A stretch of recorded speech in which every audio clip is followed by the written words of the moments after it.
mbaya, lakini kiatu chake dawa. Let us support the leaders that we have. Your time will come. People will also support you, and life will move forward.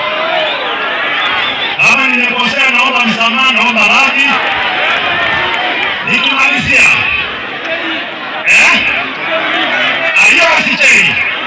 now let me talk about, because I am to talk about it and I have to be very clear as a leader.